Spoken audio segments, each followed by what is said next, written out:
Chris Olsen, welcome to Call Her Daddy. Thank you. I am so happy to have you here right now. I'm like, we have so much to go over before we really get into it. First of all, for anyone of the Daddy Gang that's like about to be a new fan today, I'm going to give you the floor. Introduce yourself, where you're from, where you live, what you do for a living, anything fun about yourself. Give us a fun fact. Just give it to us. God, no pressure. Well, the like definition has changed over the past 3 weeks, but we're trying to make it better. Okay. My name is Chris Olsen. Should I direct it to camera? I'm like, hello, my name is Chris Olsen. I am originally from Chevy Chase, Maryland, the DC area. Okay. We call it the DMV. And I moved to LA. I was like always a theater kid growing up. Okay. I'm a theater kid. Growing up, I went to boarding school for high school for theater, like an arts boarding school. Oh, so you did it. And then I got my BFA in musical theater in college. Oh my God. From Berklee College of Music. Like theater kid through and through. Hardcore. It's insanity. But junior year of my college was when COVID hit. Okay. So downloaded TikTok, was in a relationship, started making some videos. 2 months in, went from like a few followers to 2.2 million in like 2 weeks. I was like, okay, this is a fun thing that's happening, but I wasn't like, career is new now. And I still had a year left of school, but I finished senior year of musical theater school online on Zoom. We moved to LA and then have been doing social media ever since. Went through a little public breakup, went through a little public breakdown, have been doing all things public recently. Your videos are amazing. Thank you. I think my favorite ones are obviously when you're like, where should I go? And you just casually get on a plane and you take us through your entire life and day. I can't imagine what goes into those videos. You make them look so effortless and chill. Meanwhile, as a creator myself, I'm like, God bless you. We bow down. You're doing the Lord's work over there. Thank you. Good work. We have to talk about the apartment drama. So for context, everyone, I have been a fan of yours, and I remember, I think it was like it was about a year ago. Ago, I start getting so many tags on TikTok, and everyone is like, oh my God, Chris Olsen is living in your old apartment. He's definitely living there. And I'm like, what is happening? So I go and shut the fuck up. Who is this big? Who? I see it and I'm like, oh my God, I don't know if it's the exact unit. It isn't. It isn't. I know it's not. I did lie to the internet. I've done it once or twice, but I knew it was the same building.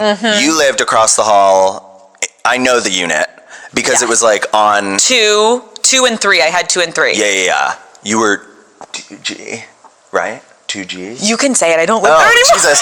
I'm like someone's going to show up and look for clues for you. I think I was. I lived across from a psychopath. Because those windows are like kind of unmistakable. The windows. And the location of it too. I think people just knew. Are the doormen still there? That like, I don't know if you have, do you love your doormen? Yes. They're the sweetest men ever. And most of them have been there for like 20 years. Okay, so yes. I remember when I was moving out and I like almost had a cry session with one of them. And I was like, this is when you know you loved your building so much. Cause I was like, I have to go. I gotta go my own way. What about us? What about everything we've been through? What about us? We'll okay, this is good. This is good. Okay. We're here today. Look at me just like shifting the tone. I'm like... And so now trauma. No. And now let's talk about trauma. Yeah. When I reached out to you, obviously I was actually in Paris at the Olympics, and I was sitting in my green room waiting to go onto my show, and I came across one of the videos you had made, basically begging people to stop. And I was with my friend, and I was like tearing up, crying, basically being like, oh my fucking God, I could tell how much pain you were in. And I think the reason I really want to have you on today is because, unfortunately, a lot of the things that you have gone through in your life, a lot of the people listening and watching this episode will potentially have gone through also. Yeah, 100%. So let's just get into it. Yeah. Private photos and videos of you were leaked online, non-consensual, and the internet was essentially harassing you about these videos and these photos. So first, before we get into like how this happened and everything, like how are you doing with all this? Private photos and videos of you were leaked online, non-consensual, and the internet was essentially harassing you about these videos and these photos. So first, before we get into like how this happened and everything, like how are you doing with all this? Now, better, because I've removed myself off of most of the internet for now. Okay. and like trying to focus on what real life is, it's so easy to make that so real life and make that everything. I remember there's a viral like Tyler the Creator tweet that was like, how is cyberbullying real? Just turn off your phone. And I remember being like, Tyler, I can't. I don't know how. And Tyler, this is my job. But I think I'm actually implementing that in a little bit of a way this past like month-ish. I also have never cried more in my life. I cry like every day, but I don't even really say that in like a bad way. Yeah. Like sometimes I'm crying because I'm like so grateful, and sometimes I'm crying because like I'm just want to hug my childhood self, and sometimes I'm crying because I don't know why I'm crying. Sometimes I'm just fucking crying, and like and that's okay. And that's okay. Yeah. And like I think people will probably be like, bitch, we see you cry all the time on the internet. What are you talking about? But like a lot of the time when I'm crying on the internet, it's like I've been listening to Taylor Swift music. It's like there's like a sad moment going on. I'm not one of those people who like, if I'm going through trauma, I'm going to be like, oh my God, but I just did that like last month. But to be fair, you were going on essentially asking people to stop and to give you grace and to understand like you are a human being and this isn't a game. This isn't like, oh my God, all these things are getting leaked of me in like a very traumatic past event that happened that's bringing up a lot for me. And like now you guys are like using it as like clickbait and like to get views. Like please fucking stop, because this is actually how people hurt themselves. Like let's keep it real. And I had kind of entered like a clapback era for a month before then. I was trying to like be all like bitchy and like I'm the one in this position and you're not. But that's like also not me. Like I would love for that to be me, and occasionally I can like play that character, but the real me feels like the loser in middle school that everyone is now pointing and laughing at, and like and now it's like maybe I just like lost my virginity and everyone is hearing about it, or there was a photo of it and everyone's now using that against me, and all I feel like is my 13-year-old self again, who just wants to like hide and be hugged and like be with my family. And like my family has changed so much from when I was 13 to like when I was 13 I had a perfect family unit. Now like my mom's been to rehab several times, I've been to rehab several times, they're divorced. Like so much of the past that is being brought up no longer exists to me either, so that brings up a lot of internal pain too. I'm like, I was gonna say we're gonna go through that, because I think again like so much of what has happened to you, of like why we're like about to talk about something that's like immediate, actually has so many layers that has happened in your life that got you to this point. Let's go back kind of to like your childhood, because you referenced, which I think a lot of people can relate to, like the life you once knew completely shifted and now as an adult you look back on that. So talk to me about your childhood in Maryland from like beginning to like 10 years old, like that like adolescent, like young kid, what was going on at that point? I had a wonderful childhood. Like it was my mom and my dad together. I have an older sister. She's 2 years older. I was always the performer of the family. Like my sister would never want to be in front of a camera, and she was so happy when I was born because I was like, I'm ready. But man, where are the lights, baby? Like, give me something. But you were like a very like outgoing, happy, like performative kid. Yes. I was such a happy kid. I was generally happy for like up until 10. Like shit was good. Life was good. My mom like ran our worlds. Like she, if you asked anyone in my neighborhood or even like the surrounding neighborhoods, they knew who my mom was. She was like on the board of everything. We were signed up for all of these things. We went to church every Sunday as a family and then would walk to dinner as a family right after. Like it was such a classic, like really lovely, privileged upbringing. Like I'm so grateful for that upbringing. And up until 10, like, I was gonna say, what was school like during that time? School was good. I started off at like a co-ed religious school nearby. Okay. Which like, we religious and we went to church, but my parents now recount that as like, we just wanted to see if you liked it. Like they're not like, my mom was telling me from like 2 years old, she was like, if you're gay, it's okay. Because she was like, I know. Stop. This bitch wants to wear heels for his third. Like, Come on. And so my mom knew, like, they knew maybe the church wasn't going to be like our calling, but I think they just wanted us to have structure. So I went to a co-ed religious school until 4th grade. Okay. And then I moved to an all-boys school, Episcopalian school for 5th grade, where you wore coat and tie every day. How rough. I mean, 5th to 6th grade was like fine because it's like I were like going through puberty. I realized I was gay in 6th grade, but like 5th grade was just like I was an athletic kid. Like I think like the 2nd fastest in the grade. So in like 5th grade at an all boys school, that's like status. That's clout, bitch. Like you are. I was like, yeah, I'm the 2nd fastest. You guys, you can't say shit. Like, what do you want? That's literal clout. Yeah. No, it was like I was on top. I was on top, and but not anymore. But I like 5th and 6th grade were both good. It was like everything changed, home and school, around the time that I came out in 7th, at the end of 7th grade. 7th is when I came out. I remember I tried to like come out in 6th grade. I like mumbled to a friend that I was gay, and they were like, "What?" And I was like, "Nothing. Never mind." I was just like, I don't know how to put. Never mind. I can't. It's no. I don't even know what I just said. What? Lunchtime? Okay, let's go. Let's go run. Yeah. And then when you came out in 7th grade, and was that like a positive? End of 7th grade. Was it a positive experience? Initially, yeah. I came out at theater camp because in addition to boarding school and college, I went to theater camp every summer. Love. Like, Jesus Christ. Thank you to my parents, by the way, like for allowing me to do all this shit. They're like, our little faggot. No. You can bleep that one. I'm so sorry. But they're literally like, they really, to their credit, they said, follow your dreams. Yeah, they were both lawyers, and they said to both me and my sister, like, you guys can do what you want. We want to work hard so you can do what you want. And I will always appreciate that. But I came out at theater camp to one of my friends who's actually also on TikTok now. He goes by Julian Cookies. And he was like the gayest at camp. And so I was like, I need to tell someone.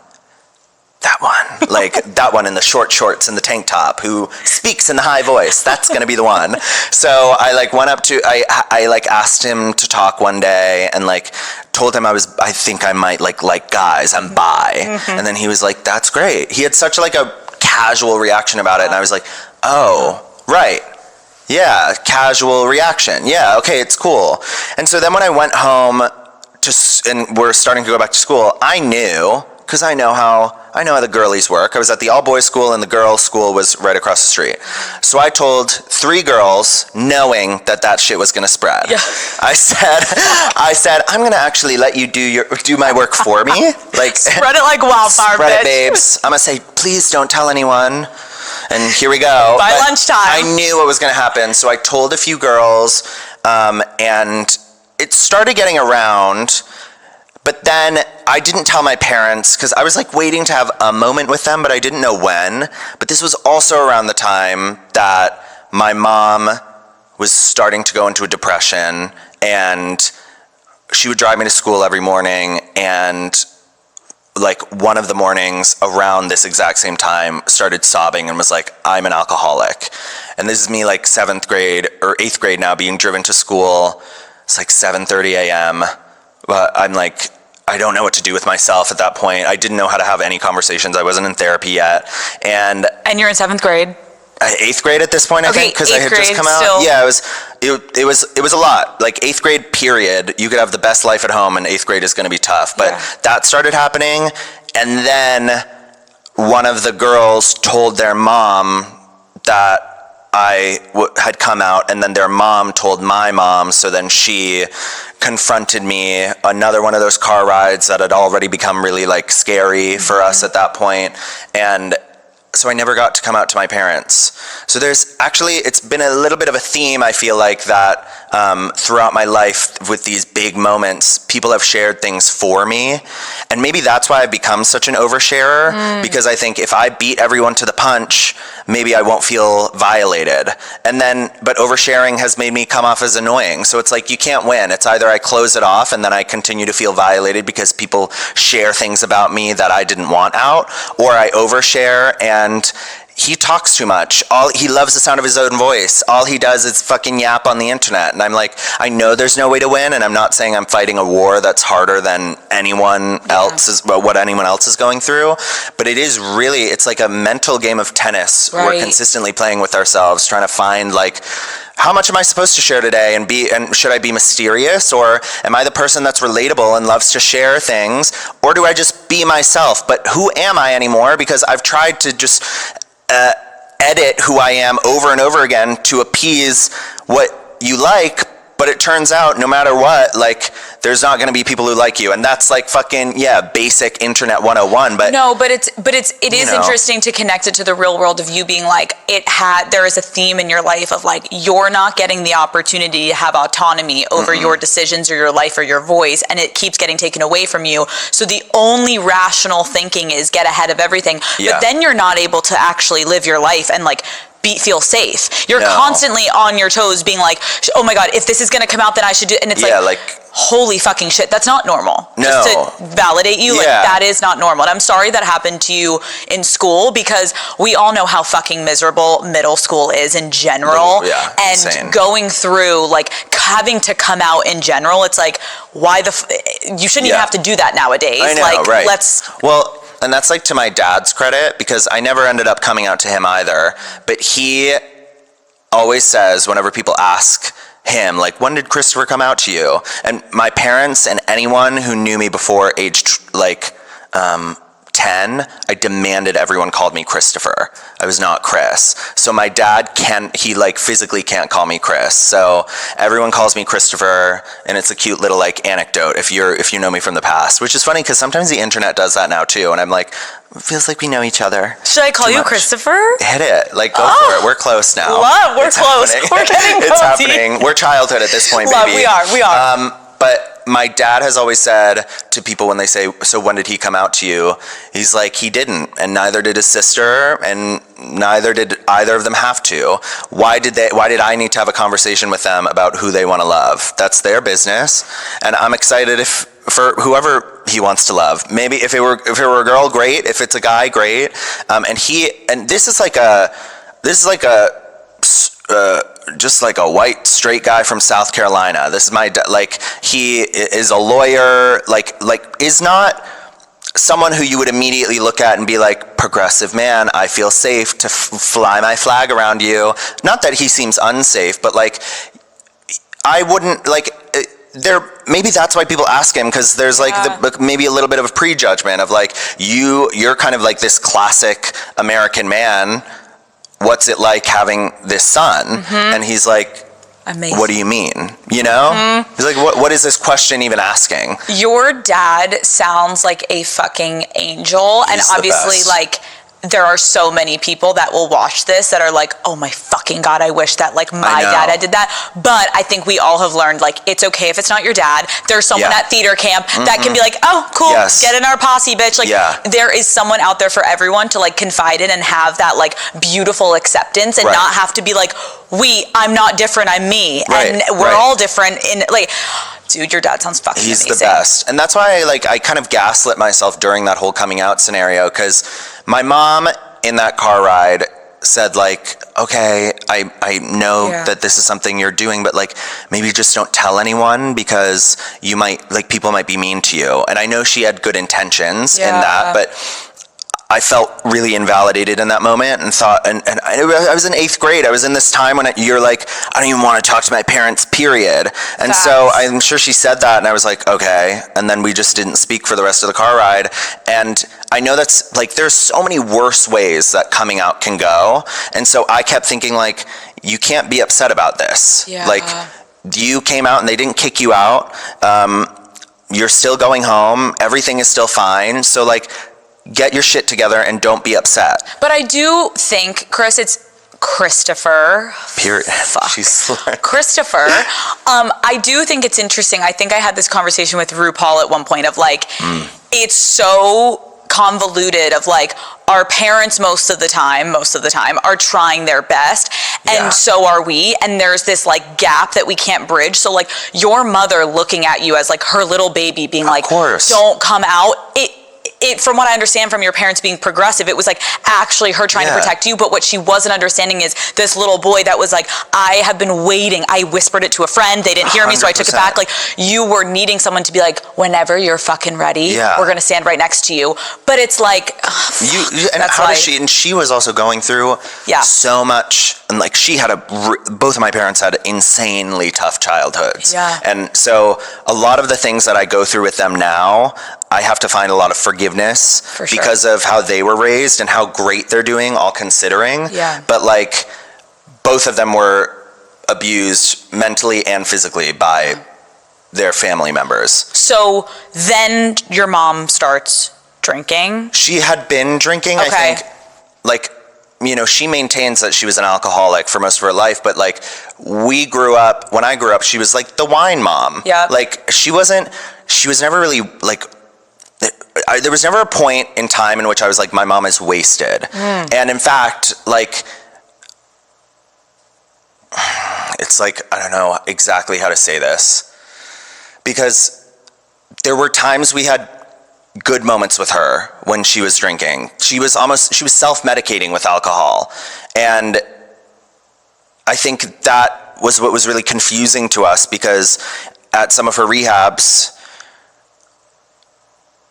you know, it's just really tricky, because I don't want to exactly say like she was great when drunk and then she hears this and is like, so I'm going to start drinking again. You know what I mean? Like, no, I get what you're saying. So I'll just go back a second. No, yeah, take your time. Like, can I just say, I have people in my life that are alcoholics, and I've seen that when someone is an alcoholic, for the most part, like, understandingly, we're about to get to your life story also, but from watching your mother, there is this, like, a lot of their personality for a majority of their life, if it started young, is like pretty intertwined with drinking. And if they are a functioning alcoholic, they're able to show up and you're like, they're the fucking funnest person ever. And you're not seeing, when the minute the bedroom door is closed, how much darker it can get, or wherever it gets dark. But 100%. If you're only seeing the like fun wine mom, like, I can understand why you're like, it wasn't that bad. Right. It also wasn't even like wine mom that was like, I'm drinking the whole bottle. Like, or maybe I didn't see that too. But like, when you're a kid growing up, if your mom is one kind of way, you just accept her as she is. That's your mom, you know? And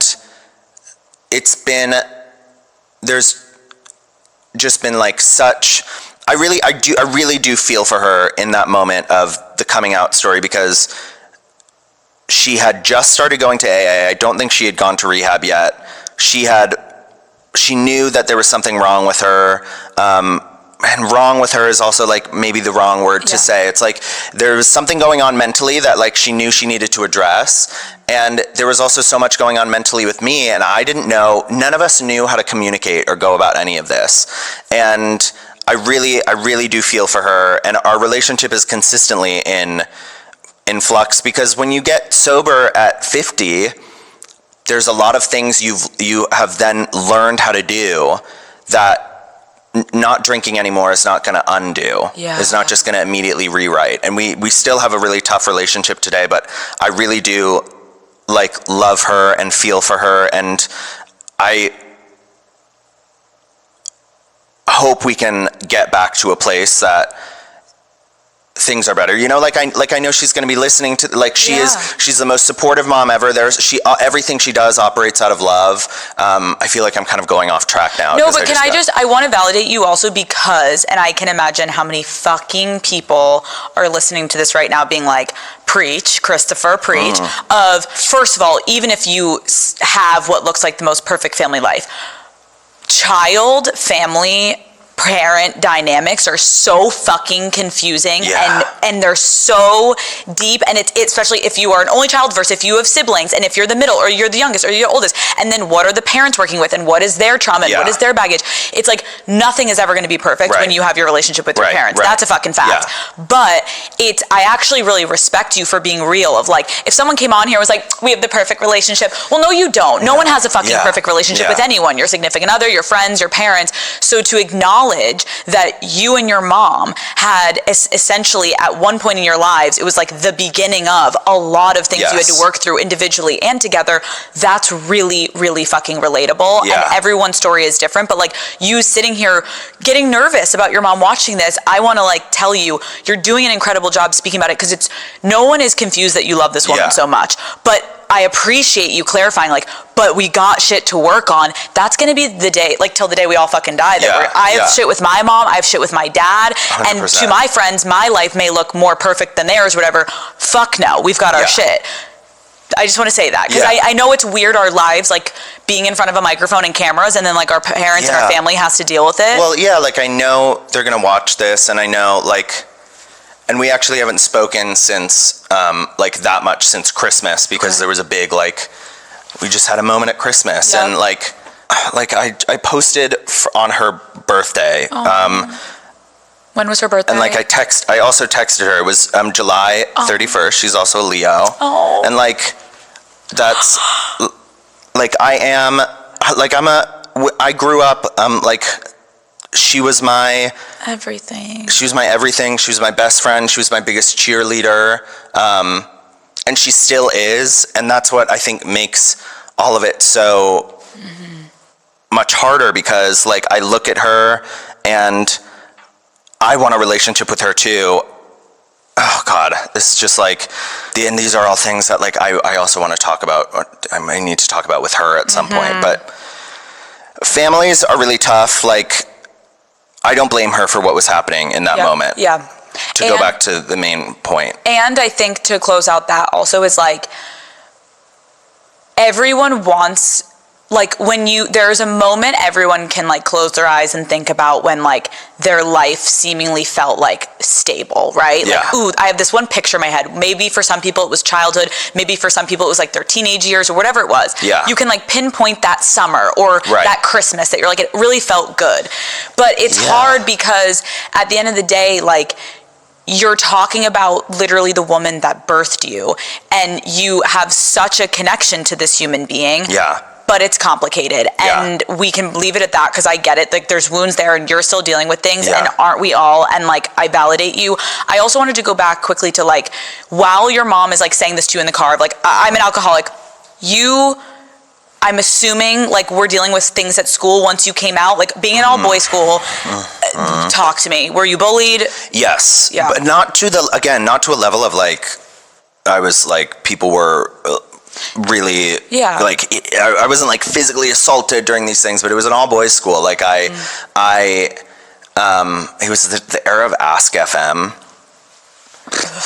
Ask FM, for the people who don't know, is like, and wasn't Formspring also kind of the same? Like, I think Ask FM was second wave Formspring. So, like, someone, and this is actually topical to what happens today, like, someone hacked my Facebook and saw me talking about liking a guy in my messages and screenshotted it and spammed my Ask FM with it and was like, I'm going to send this to people. I'm going to send this to people. I'm going to send this to everyone. I'm going to send this to him, like, the person I was talking about.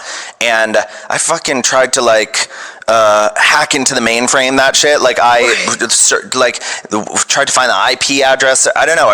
Me and my friend were trying to find ways to do this, but I was like, I never found out who it was. There's no way to ever find out. But again, your life, someone trying to expose you for what?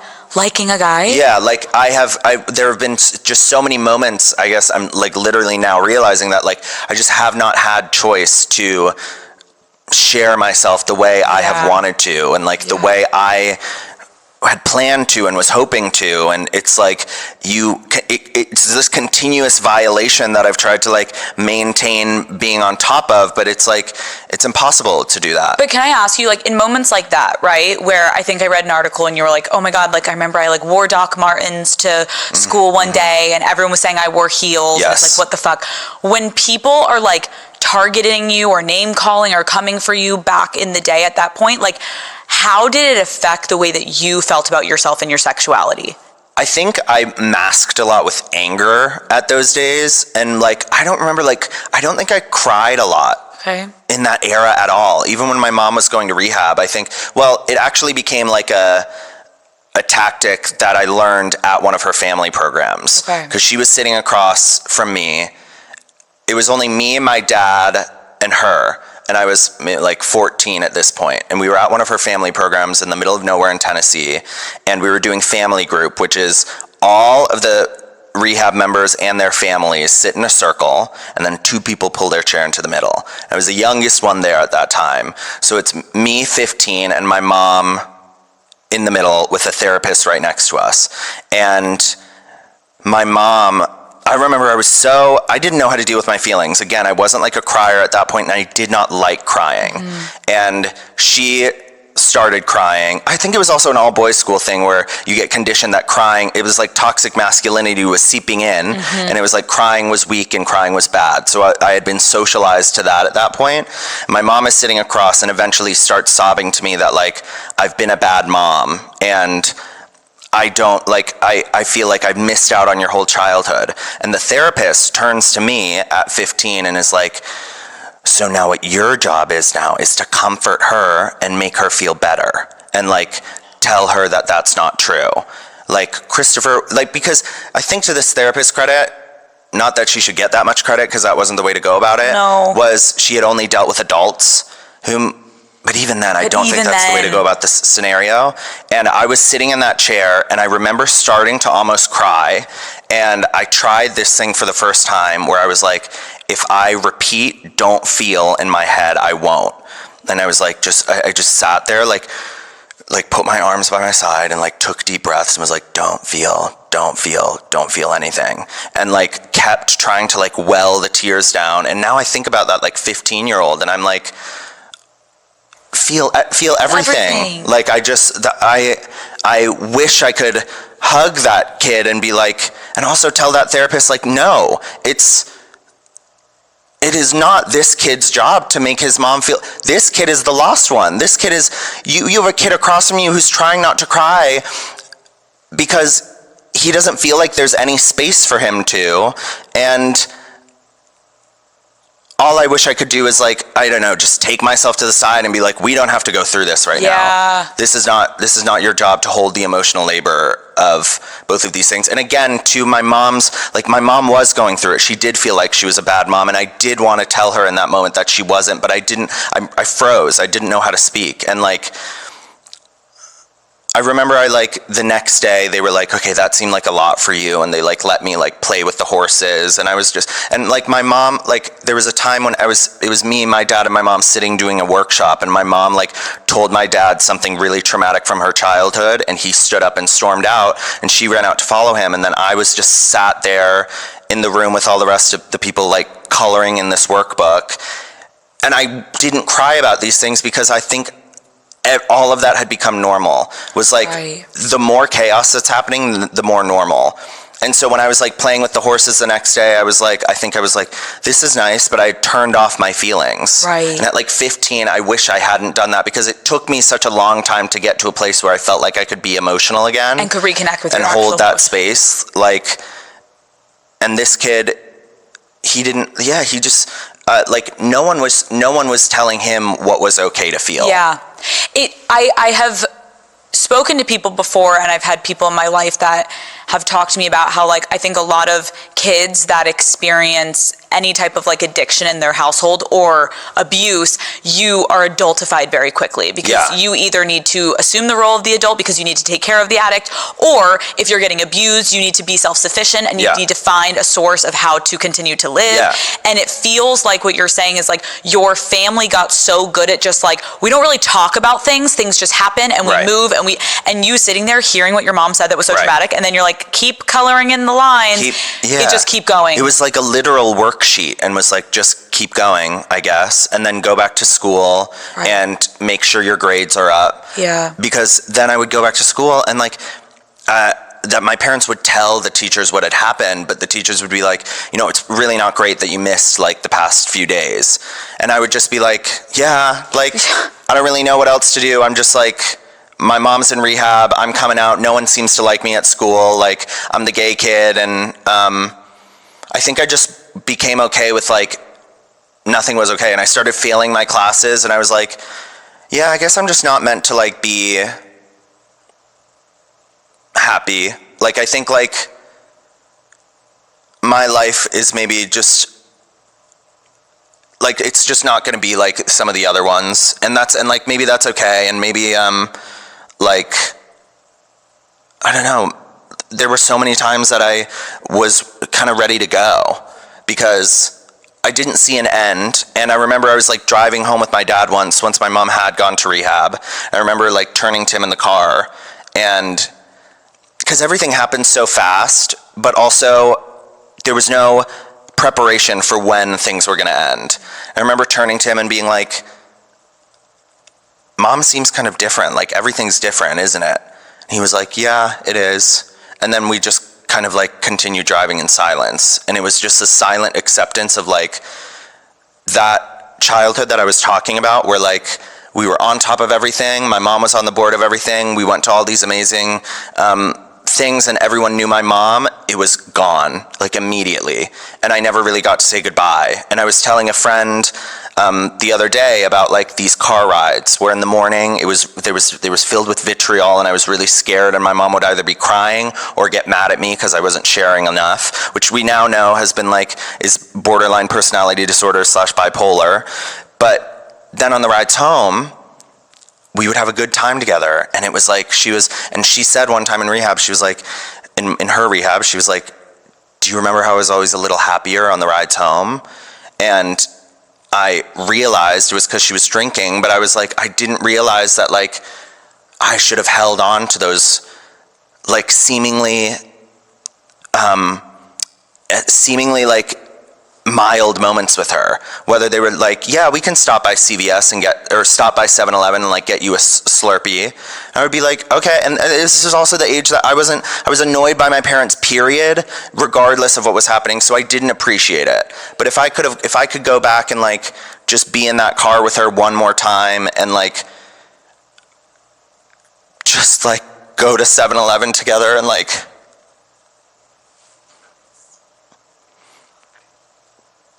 it seems so like it seems so low key, like go to 7-Eleven, but like just get she would let me like pick out a treat, and I didn't know that those were some of the like last good moments we were gonna have together, and I just wish I did, because I probably didn't appreciate them, being like a 8th grader who was like thanks, yeah, I'll grab something. Like we probably didn't even like talk about it. And that's what's so hard, because right now I'm doing so many things that when I was a kid we talked about together. Mm-hmm. Like I would always joke to her that like I'll bring you to, oh man, sorry. No. I'll bring you to like, I was a mama's boy, you saw the photos. I was like, I'll bring you to, I loved her so much, and I still do, and I would like hold her face and be like, I'm gonna take you to every red carpet with me. I'm gonna get you a house near me in LA. And now I'm like doing these things, and she's asked before to like come along, and it's just so complicated now because I know I've been through a lot of therapy, and I know boundaries are important, but I wish we could and I know she's gonna hear this too, and I do wish we could do those things together, and I do think that we will, but we have a lot of work to do, of course. But I know it's not all bad, and that like, you know, nothing's like fully lost, and I really do trust that we're gonna have a relationship again. But if I had known that everything was gonna change in 8th grade, I would have held on to it, and I would have like maybe like none of us talked as a family. Like I mentioned my sister, like we were going through this together, and we did not talk about the fact that we were going through it together until my 2nd rehab. What I cry a lot about these days is like missing what I didn't realize was leaving in the past. But I was gonna say, like, I feel like when you're talking about that, like, Slurpee moment, which is like every kid has that. If you, like, again, think of that moment with one of your parents that was so euphoric and perfect, what you're really talking about is the feeling you got from that moment. It's not the fucking Slurpee. It's not the 7-Eleven. It's that feeling with your mother and that, like, perfect feeling you had and, like, the closeness you felt with this woman. Yeah. Unfortunately, when we're kids, we have no fucking comprehension of this woman is 50 something years old. Right. So we're not even there yet, Chris. No. You know what I mean? Like, we're young right now. So the amount of life that woman had lived and that woman sitting in that car, to you, that memory was so happy. But clearly she was fucking struggling, right? And that's what's so confusing about it Completely. too. Because she retells those times as like, that was when I was going through the hard time. And like, I'm sitting there being like, whoa. Oh, like that was like a good memory we had together. And I'm never on the camp of like, and so drunk her was better her. No, not at all. But like, I'm like, that was just the mom I had gotten used to as a kid growing up. Yes. And like, I think that is maybe why it's so, I miss those times too, because that was maybe before I started feeling these violations of people sharing things against my will. So it all started around that time. So I felt like I was maybe like still allowed to be a kid and allowed to be like my loud and angry self. And like, I got into this is a bit of a deviation, we'll come back, but like I got into this field and like felt like this career and felt like I was honoring that kid by like being this loud and like crazy guy. And so that is what makes the hatred against specifically that hurt so much harder, because it's like, if it is me receiving it, but it's also like the kid in 8th grade who was coping by like being loud and like being a theater kid, and like, okay, like every summer, maybe like every time, like maybe like being home sucks, but at least I have theater camp every summer. And like, that's what one of my friends said in my intervention. She was like, because I never got drunk at theater camp, and there were people who would, but even in the middle of my addiction, there was a 3-week theater camp one summer, and I didn't drink the whole time. And she was like, do you remember that? And like, I didn't feel like I needed to, because like theater camp, I was so like, I never needed to get drunk the other times, but like the moments of me being so expressive and loud are when I'm honoring myself the most, or when I'm being my most self. So the more I quiet myself is the more I want to be destructive. Like that, this itch turns on in the back of my head. And like, if I'm fully honest, like it definitely turned on over the past month. Like, and a lot of people were being like, I'm worried about his sobriety, and I'm not like I'm not about to go fucking get drunk, but like, it makes me feel like I want to be quiet, and that all that does is build up this energy that's like the devil on my shoulder that just wants to like destroy himself. Yeah, but like you just talked about, and this is why I really appreciate you like going through all this with me, because there's so many things that are connected of like, you wanting to speak up about, first we're talking about your sexuality, and then you're like, wait, I don't think I can do that. And then you go inside, and then you feel like you can't be yourself. And it's the same thing with like going through this at rehab with your mom, and you want to speak up, and you actually are like, no, wait, I don't want to talk about you being a good mom right now. But they're like, no, talk about this. You go inside, and every time you go inward, you feel like you're just like abandoning your actual emotions, and you're just like, what the fuck am I doing? And every time you're loud, what people call as loud, every time you're expressing yourself, it is that theater kid being like, I'm fucking happy, I'm myself, I'm free, I'm enjoying myself. But I do, before we go into now your journey, I do just want to also point out the thing that you were talking about of like being in the car ride with your father and like realizing everything is different now. I feel like this is just like something, it's not even like a question, it's just a statement for people listening, is like this whole story so far, something that's very important to take away is like, we are all fucking lonely when we are isolated, and we are not meant to be alone. And so that young fucking kid looking up at his dad while he's driving you home, what you're really asking your dad is like, I'm terrified everything is changing. My whole world is falling apart. Help me. But you don't have the tools to do that. Not at all. And that is on the adults. But again, now we've talked about it, but the adults are fucked up from the abuse they've endured from previous generations. So it's like, this is all passed down trauma of like generations. But to talk about it on a podcast like this is helpful, because if you end up deciding one day you would want to have a family and have children, you will be at least a little bit more cognizant than maybe the previous. And that's all we can fucking do is talk about this. And I give so much credit to my dad, even though maybe he didn't know what to say in that moment. Like, I it was every space for me at that point had become unsafe, I think. Home wasn't safe. School wasn't safe. Like, I learned just to like, the most safe was like alone. And I think I slide into that a lot, like, and I know that's a relatable thing. I'm not saying like, oh, I'm like the only lonely person out here, but I learned like, no one's on my side. And that's unfair to the people who I know really wanted to be, but that's what I felt in the moment. That's all that I felt. I just felt no one's on my side, and my dad didn't know how to talk to his son, who had just came out and who was obviously very depressed but didn't know it. And my dad was also like, his life was falling apart too. Like, I love my dad so much. And that's another thing we missed out on in those eras, was we weren't close, but his marriage of 22 years was falling apart. His like wife was in rehab, and his kids wouldn't talk to him. He really tried his best. As much as I pushed against him, he really tried his best. He actually is the reason I'm a Swiftie. My dad is the biggest Swiftie in the world. Stop. Maybe not the world, but like, my dad is a fearless era Swiftie.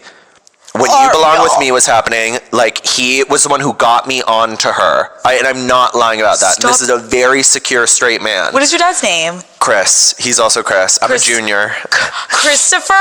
The original, you're a legend. He is. Christopher He is. And like, and that's a way we didn't even know, but we would, like, maybe we would be in silence, but like, you were bonding. He tried. He really tried. And as like a guy who grew up in the South and like maybe didn't have like a gay guy friend growing up, like, I was a new thing to him. And like, I'm not here thinking like, and it should be perfect immediately, but he tried really hard, and it's so seen, and like, I love him so much for it. It's like you're talking about, sadly, like the most relatable. There are tissues over there if you want them. If you want also them. Feel like I'm all over the place. No, I feel you're like doing I'm, like, great. Bouncing. I'm gonna be really honest with you. This is like one of the most incredible interviews I've ever had. Thank you. Because you're talking about the most fucking real shit right now. You are talking about like the dynamics in a fucking family. Haven't we all been through that? Haven't we all sat in our fucking room and been so fucking upset? And there's different levels to it, but it's like the interpersonal dynamics of like mom, dad, sister, brother, whoever the fuck, dealing with your sexuality, dealing with coming out to all of this. Everyone, I'm telling you right now, every single person at home is like, 100%. Thank you for, and you're articulating it so beautifully of like, this is so fucking real. It's so fucking real. And I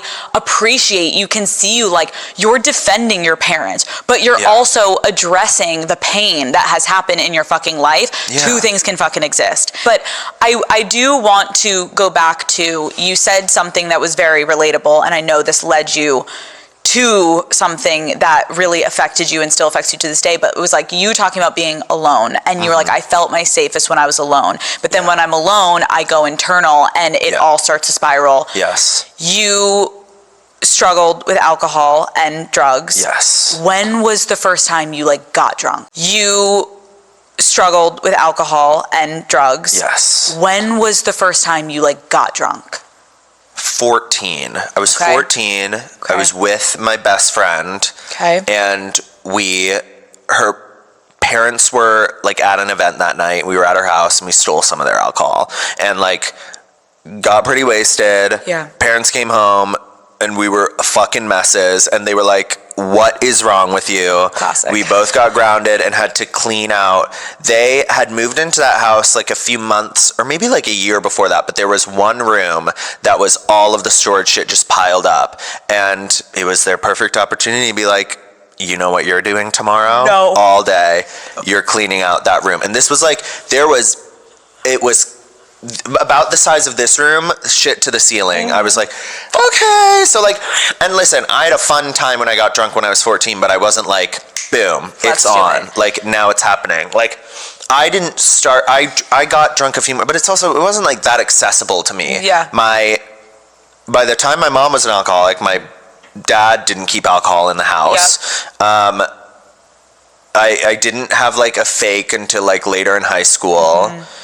Allegedly never had a fake. Yeah, I don't know. Like, but same. Like it was not accessible to me a lot until junior year of high school when I became really close friends with one of my classmates who lived nearby, and we would go to her house on the weekends. Because in boarding school, you still have to like sign out and sign it. Like you're minors, so they have a lot of liability over you. Yes. So we would sign out every weekend to go to her house. Yep. And her mom would get us alcohol and we would get drunk every weekend. And so once it became really accessible, then it just became like normal. Yeah, of course I'm doing this every weekend. Yeah. Of course. Like why would I everything feels so much better.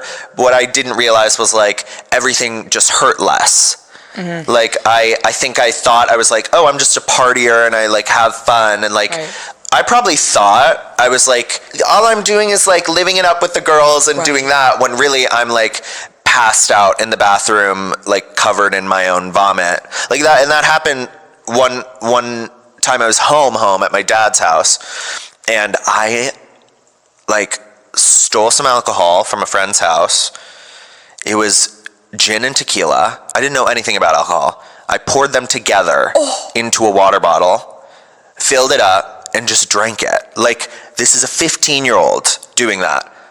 Insane. I didn't know I had no idea. I was alive for the first like 30 minutes and then I remember nothing. I remember being on the phone with someone, and then I remember waking up like face down on the kitchen floor with vomit all the way down my side, and my dad being like, are you okay? Oh my God. And me being like, yeah, sorry, and running upstairs and getting in bed. And then telling my dad the next day, like, I think I must have had a stomach bug. And him being like, okay, no, what happened? And I like lied to him about where I got it. I like, you know, I tried to find every way to make myself not get in trouble. And he would ground me. But this was when my mom was gone, my sister was gone, and he had to work all day. Yeah. So he would ground me at home and find my iPhone, and Life 360 wasn't a thing at that point. So he would ground me and then go to work, and I would leave the house. Like, what are you talking about? Grounded. I'm 15, and like, I had a bike and would bike everywhere. So it was around then, like, I also started stealing a lot when I was 15, but then I got caught like a year after stealing and really was scared out of never doing it again. But I just started doing everything that was basically like bad behavior. Yeah. And like the first time I ever went to the psych ward was around 15. And this is now, my mom has gotten sober at this point. She's back, but my parents are divorced. But she has moved away, and we see her every once in a while, but not that often. Okay. I like broke into my neighbor's house because we had a key for their house for emergencies. Yep. Broke into my neighbor's house, like stole a laptop that I saw on the table, and then like tried to like wipe it and make it my own or something like that. It was right after I watched the movie Spring Breakers. Shut the fuck up. I thought, I'm gonna be a bad bitch and steal a fucking laptop. Chris. Like, I don't know what was wrong with me. A lot. Obviously, like, we're going through what was wrong with me. I did that.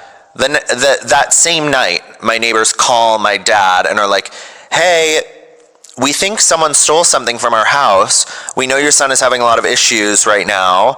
And there's no no one broke in. A key was used, and you guys are the only ones that don't have a key.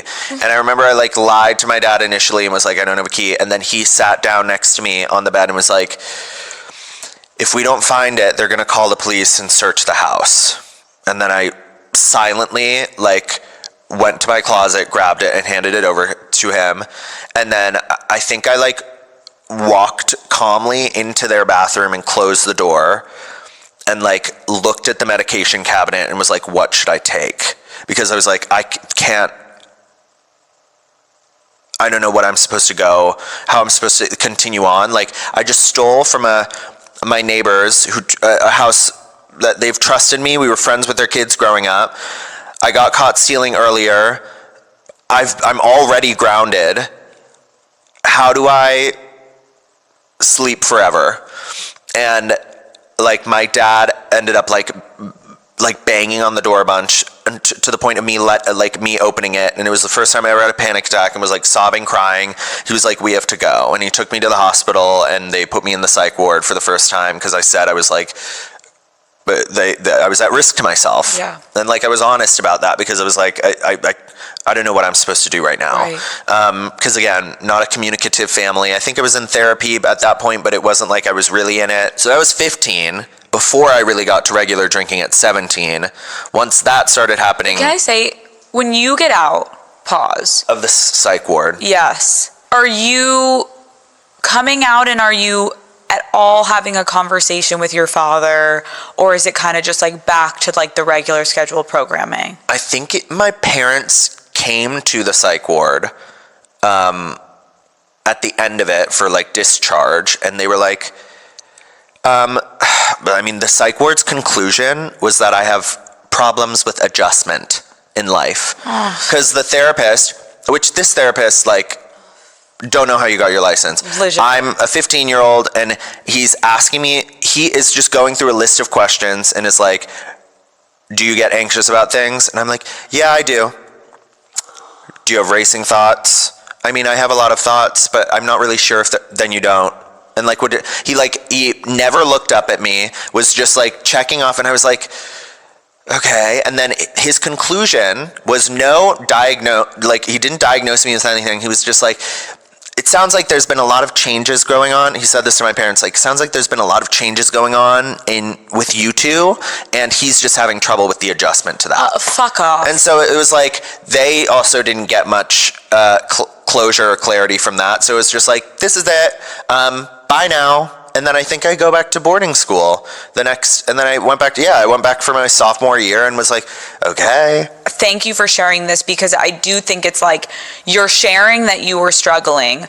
You go into the psych ward. They're unable to even like help regulate you, or even be like, maybe this kid is fucking depressed. Maybe we need to sit this kid down. Maybe this kid has a substance abuse issue. Whatever it is, maybe let's chill for a second and all have many, many, many conversations to help this child, which just makes me so fucking sad for so many fucking kids go through this, where it's like, all you fucking wanted someone to do was pay the fuck attention to you and ask, what do you need? How can we help? How can we support you? Let's all come together. Let's maybe not have you go back to school for a minute. Let's actually like, there were so many things that like could have happened, but they didn't. And then you're at this boarding school and you're also abusing alcohol. Do you start using drugs in college or high school? Drugs, like college, because there wasn't much access to them in high school, but in college, and I also went to college at Berkeley in Boston, and so that's like so many colleges there. So like, the drugs are around if you want them. I'm 26. I have to remember. I'm 26. You're like, where am I? Yes. Oh my God. So we probably were in Boston, like right overlapping.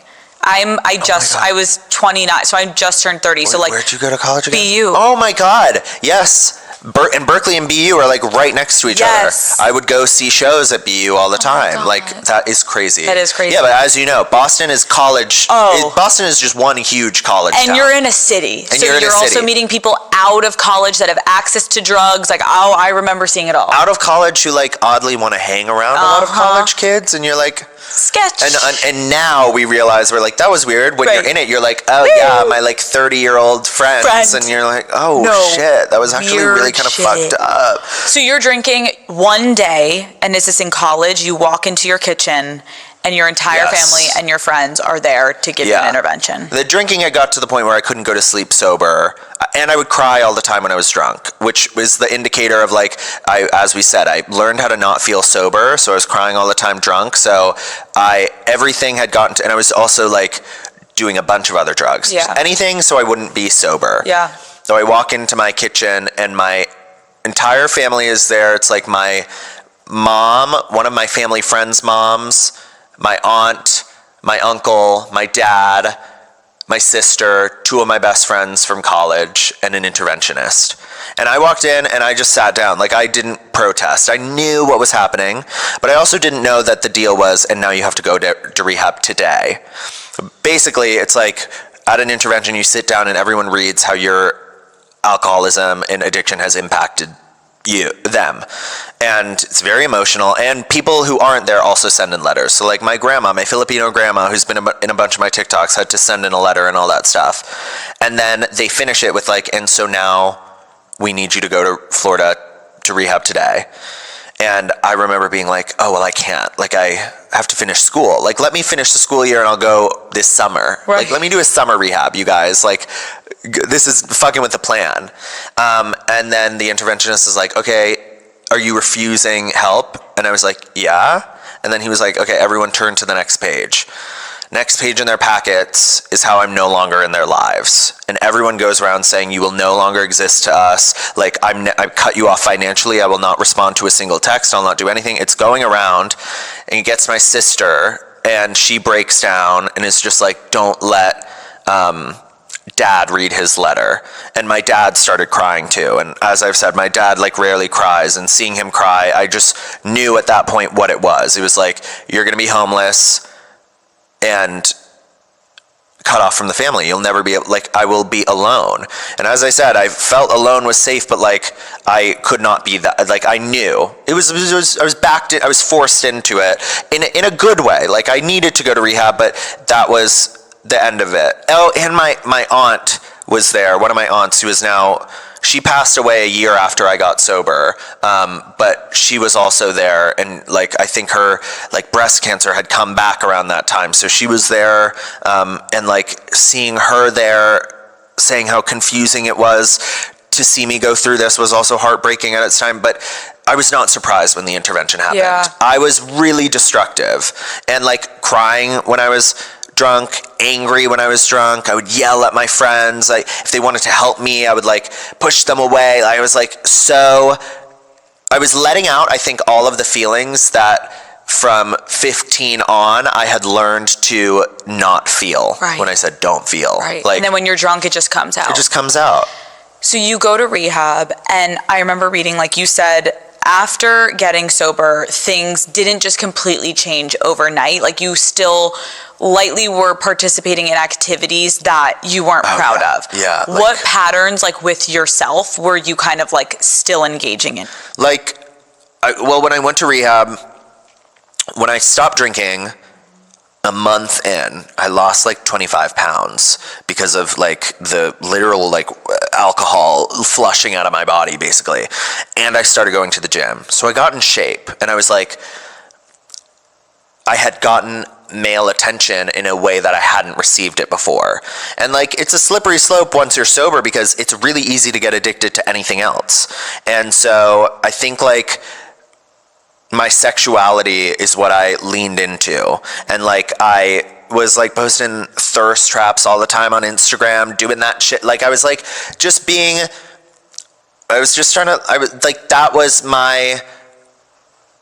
it was what my like addiction turned into, was like that. And also using my sexuality for control and power, and feeling like, oh, I have worth. That's what it was. I was placing my worth in that. And so that resulted in like activity that I didn't like, whether it was like sending pictures to people that I shouldn't have, or pictures or videos or some shit like that. But also, even saying that, like, I don't blame myself for those moments, because we've all done like to a certain degree something like that. But it had gotten to a point where it was like, I was doing it at a level where like I knew it was past what when I was logically thinking was comfortable with. Like, yes. when I was walking around day to day, I was like, I don't like that this is kind of what I'm doing. Like, if I'm really honest with myself, I think around that time, if OnlyFans had been as big, that's what I probably would have done that. Yeah. But like, I didn't, and like, then that's not like, again, that's not a slight to anyone who does OnlyFans. Live your dreams, but like at that era, right after becoming sober, was not something I should have been playing with. Yeah. But I leaned into it because I was also really used to doing the wrong thing often. Right, like I get what you're saying. It's like you can't just go from one thing that you're like, yes, that you have an addiction to being like, okay. And so it's like, in a way, it's like working out and like leaning into embracing your sexuality and sending these things like, at first glance could be like, yes, Chris, like this is good, lean it. But then it's also like, again, you started to take it too far to the point where your brain is like, should I stop or should I keep going? Right. And where do I know when I'm being empowering, but also like, I kind of feel icky when I'm doing this stuff, and who am I doing this for? And am I looking for validation? Yeah. It's all over the place. Relatable. Yeah. Like, I have had so many fucking moments that I look back on as a young girl being like, why did I send that picture? Why did I send that video? Some of it was because I was getting pressured. Some of it is because it made me feel better about myself because I felt wanted or desired or whatever it was. Like, I think we all go through a phase of that. It doesn't have to be sending pictures and videos, but whether you lean into a hookup that you're not as into, or you put up with something that you weren't interested in because it made you feel cooler because the person, whatever it is. Right. We all go through it. Yeah. Let's talk about the photos and videos that brings us now full circle that just leaked online. Let's talk about the photos and videos that brings us now full circle that just leaked online. You said that they came from a non-consensual experience with a photographer. How did this shoot come to be? So at that point, when I was posting these like fitness photos on social media, like fitness photos, they're thirst traps, I'm honest. Like I was posting like a lot of like body pics, and photographers would reach out, be like, can we work together? And like, we'll just mutually post each other, like we're not paying each other or something like that. And I was like, yeah, sure, great. And like the first few that I did were just that. Like there are some wonderful photographers out there that I'm like still friends with, that I had a good time. But like there was a point at which I did one, and at the start of it, he asked me to like sign a release, and I had never seen a release before in my life. This is pre any content, so I was like, I don't really like know what this is. But he was like, oh, you just have to like, in order for us to start, we have to do that. I was like, I don't remember like doing that with anyone. And he was like, you can read it if you want, but like most people don't. He's making it seem so like. I was like, oh, okay. So I was like, and I'm also like this like 19-year-old who's kind of like, I'm like, I don't want to like upset this older guy, so let me just sign. Like, what's the worst that can happen? Let me get it over with. And then we're like taking photos, and it gets to a point where he's like asking a little bit more than I had been comfortable with, and then that I had wanted to do. But again, what I learned over those past few years is the best thing you can do is not feel too loudly about something. So just like quietly do what is going to cause the least noise, because I've had too much noise in my life already. Everything I do causes noise. So, okay, I'll continue. And when it finished, like I didn't directly, I think I went back into don't feel mode. It was like, whatever, okay. And then like maybe a month later was the first time someone DM'd me and was like, love this pic. And I was like, wow, how did you get, and he sent me the photo, and I was like, how did he get that? And then I asked the photographer, and he was like, oh yeah, it's on my, like one of my sites. And I was like, okay, would you mind taking that down? Like, I didn't know you were going to put that up there. I don't feel comfortable. He was like, well, you signed the release for it. I can take it down, I guess. But like he essentially just made me feel like, I'll do you the favor, maybe. And I was like, okay, like, I'm sorry. And I ended up apologizing. And then it was out, and like it was, I didn't have a big platform at the time, so I was like, whatever, this made me feel really icky, but like someone has it and that's fine. But then I get this platform with a significant other, and people are then DMing him these photos and me and this stuff, and I'm like, the best thing to do is ignore. Like, I can't call attention to it. The best thing to do is pretend like it's not happening because maybe not that many people are seeing it or something like that. So I went to one of the Twitter pages of the people who had posted that photo, but also other ones. There are so many out that I'm like, not so many. Don't look. Then I was like, where the fuck did these all come from? Right. So I find this guy who had tweeted them, and I DM'd him and was like, hey, do you mind taking those down? And he blocks me. So then I just Google his Twitter name and go on not signed in, because you can still do that. And he tweets, I'm going to take Chris's photos down in 30 minutes. Download them now. And so I was like, it's over. Like, and this guy had I don't know, 40,000 followers or something. It was enough that I was like, he's out there. It's done. And then he unblocks me, DMs me back, just took them down. And I was like, I saw what you said and I reported you. And he was like, dude, I'm just a 20-year-old kid. Like, this is the only thing I have. You're going to take away the only thing I have? And I was like, I can't. And then I didn't respond because I was like, there's no conversation to be had with you. Right. But at that point it was out, and I knew maybe don't address it for as long as I can.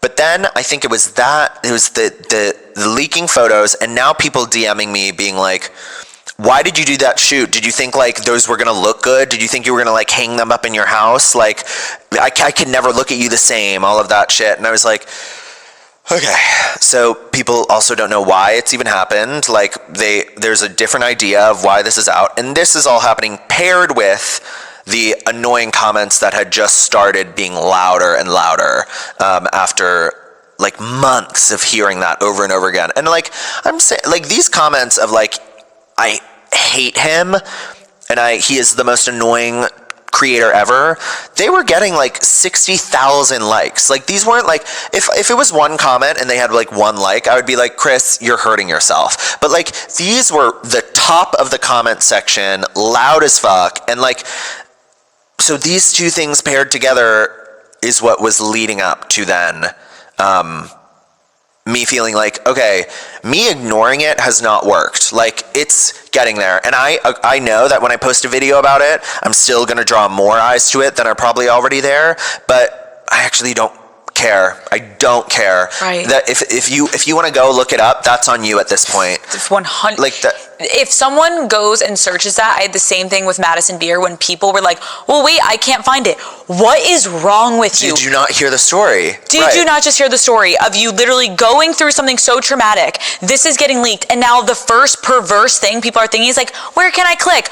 Shame on you. Right. Go fuck yourself. Right. You have an actual problem with yourself if you're wanting to see this shit. Exactly. And that's the search on every single one of the posts is Chris Olsen photos. And I'm like, disgusting. Yeah, good for you guys. Have fun. Like, but I was like, the violation is there. I feel violated. It's out. How much worse can it get by me telling you how this makes me feel now?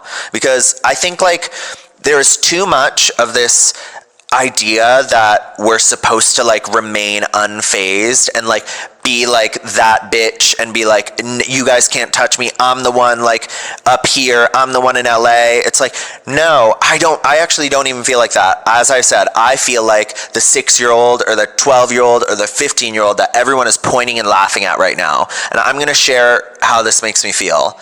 And I posted 2 of those videos in the morning, and then my friend came over because we had a work session together that day, and he like walks in, and I hadn't cried yet. I was just so fucking angry. And my plan originally was find every negative comment about me, click on each one of their pages, find out everything about them, and make like a 20-part series about each one of them and tear them apart. I was driving home and I was like, I'm gonna fucking destroy all of them.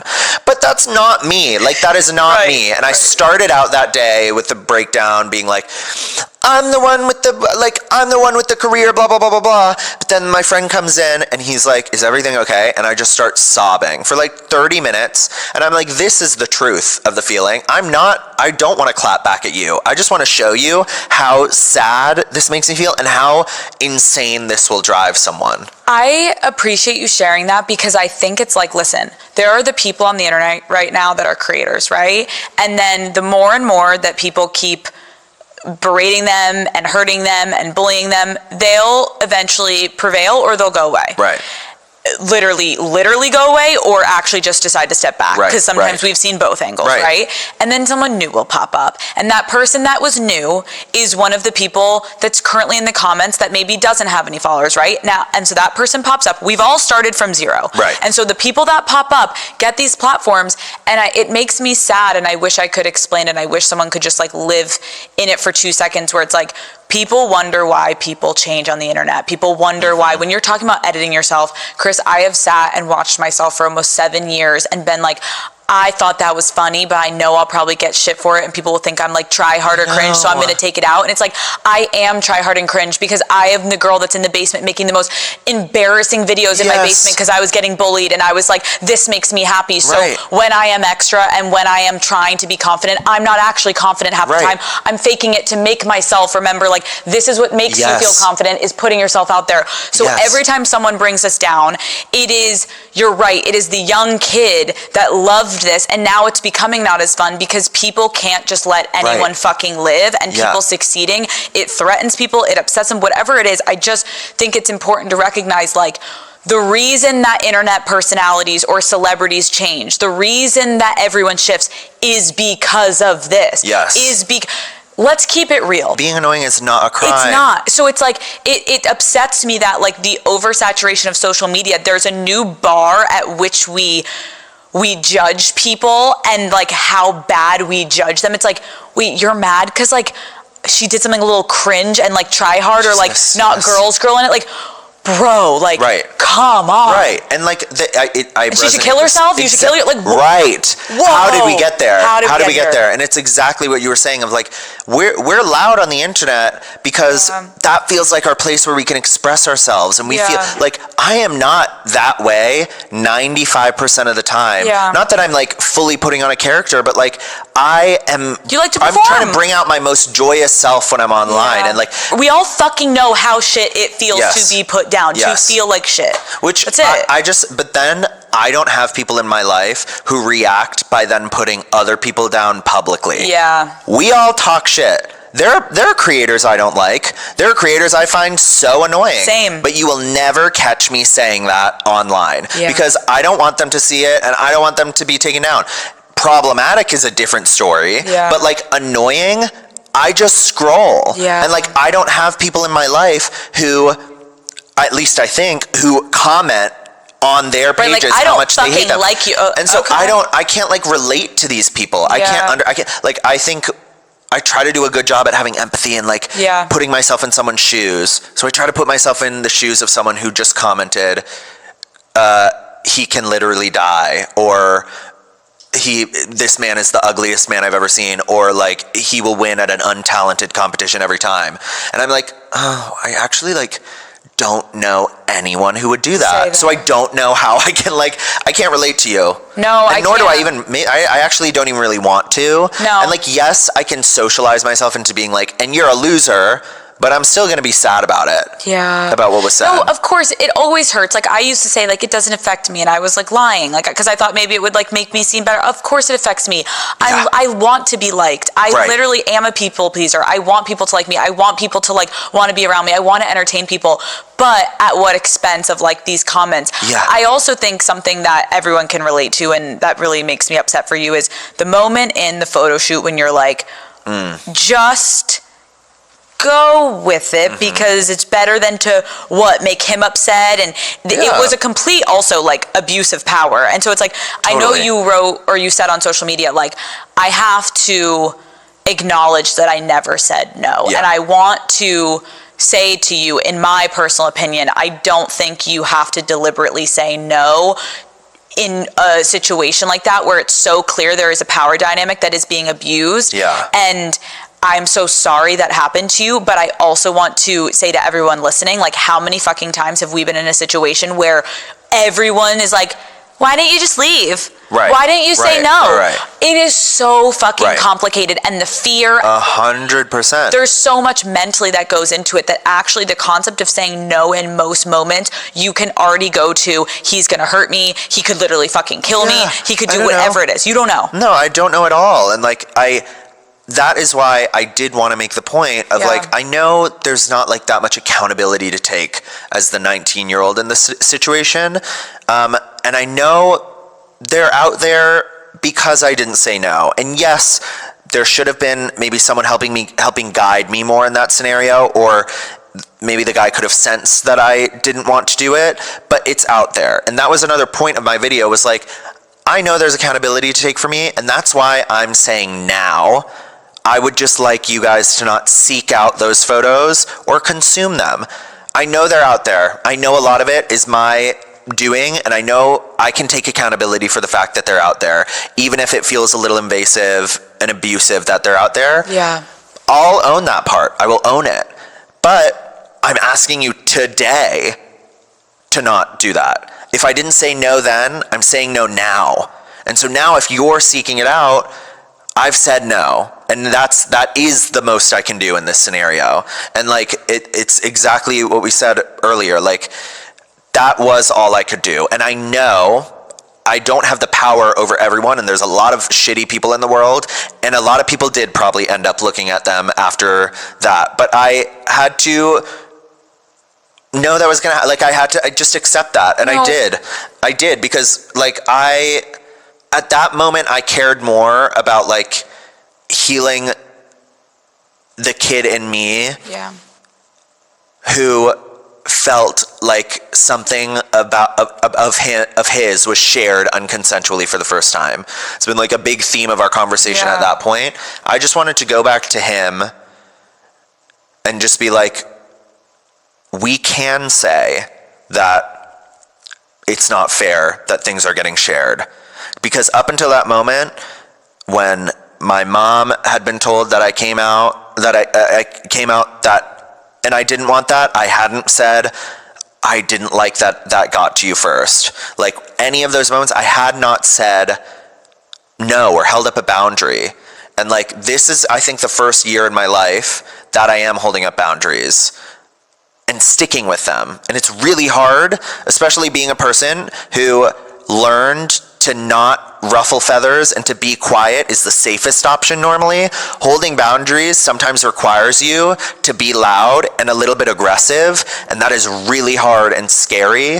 But like, the payoff that comes from it is like invaluable at the end of the day. It is, and I also think something I'm taking from this is like, Daddy Gang watching this and listening to this, like, please put yourself in Christopher's shoes right now, of like the little kid who is like there in Maryland struggling, the person that's a man sitting in front of me today, like when your like human instinct is like, ooh, like, should I go like just quickly look?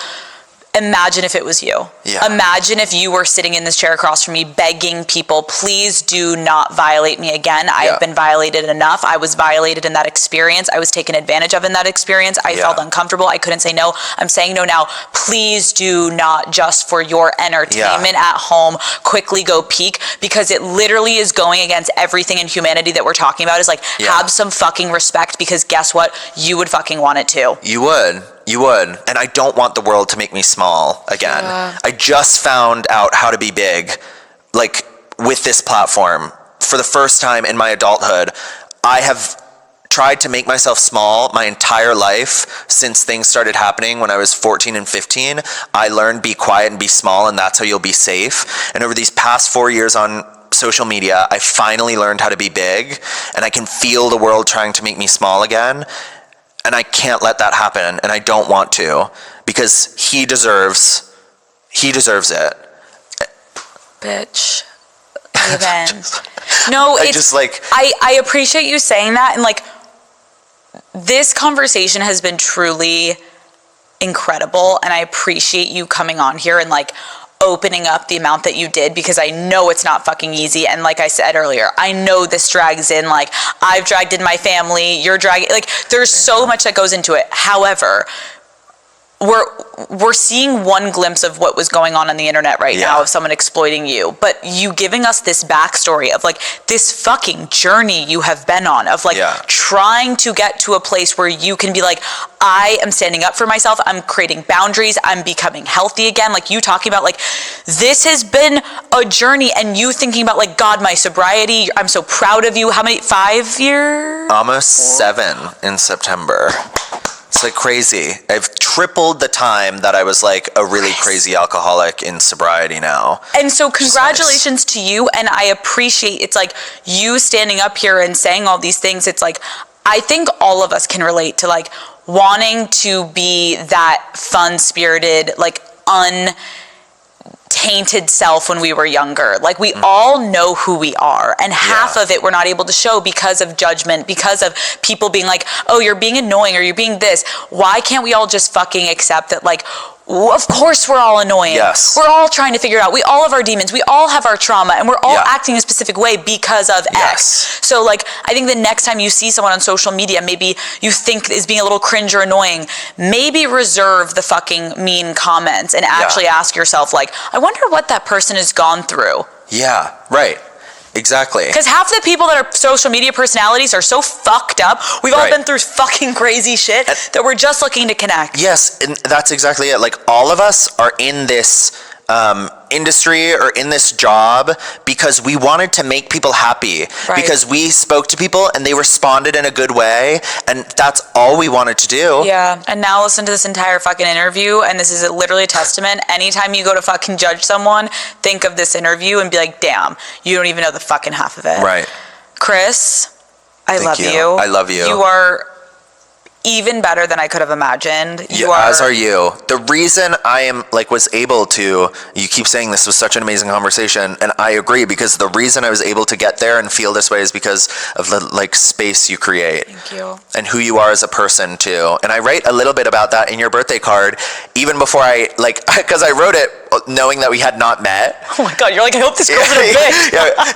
I put a part of that in there too. But I like, after watching so much content of your show too, is like, I think for the people who are longtime daddy gang and have consumed content of you, like it shows that you create space that's safe enough to share this stuff and to be vulnerable, because you have also been so vulnerable on the internet for so long. Thank you. And you wouldn't be in the position you are now without sharing those hard parts of yourself that open yourself up to be picked apart by people, and for people to like hate all the different parts of you. Yeah, I really appreciate you taking the time. I have been truly so impressed with you, and I cannot wait to see what you continue to do. You're so talented, and we love you here, and the Daddy Gang loves you, and we support you.